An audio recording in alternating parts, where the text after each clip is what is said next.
In the town of Qamishli in northeast Syria, 2 car bombs have just been set off,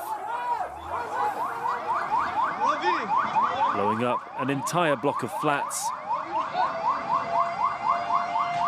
5 people have been killed and 25 others wounded. It's 11 a.m. and it's the 3rd attack claimed by the Islamic State group that day. 2 days later, life returns to normal.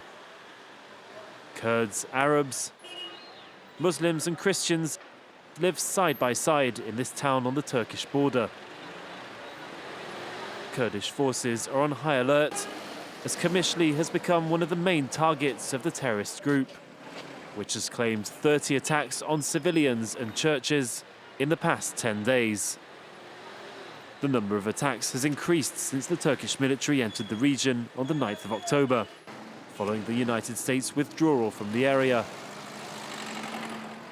Mohammed Hassar, a journalist from Qamishli, shares his view on the situation.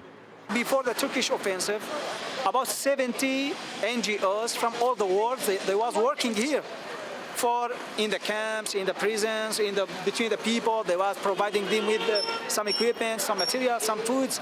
But now all of them, they left because they are so afraid about the Turkish army and about the Syrian Islamic groups which related to Turkey. Fearing for their future, Syrian Kurds, helped by foreign volunteers, are back in the training grounds. They're doing exactly the same things as Daesh used to do. They're beheading people, they're torturing people, they are shooting men, women, child, old people. They have no mercy. To be honest with you, it's not a rebirth. They never went away. They've always been here. The only difference now is it's Daesh with an air force, courtesy of the Turkish state. So it's still the same war, still the same enemy. Nothing's changed. Nothing's changed. Despite the death of al-Baghdadi, the self-proclaimed caliphate of the Islamic State group, killed by the American army in October, jihadi cells are determined to continue the war in Syria. Further west, 5,000 terrorists are detained in this prison. A week ago, they fired mortar rounds at our prison. By doing this, they sent a message to those locked up in here. They told them, "Be patient, we'll come and liberate you soon." The head of this prison is accusing Turkey of manipulating the Islamic State group for its own interests. When it comes to Islamic State group prisoners, Turkey is blackmailing Europe.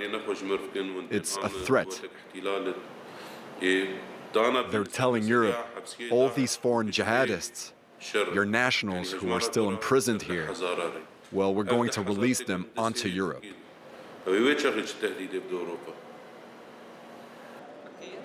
It isn't the only prison under threat.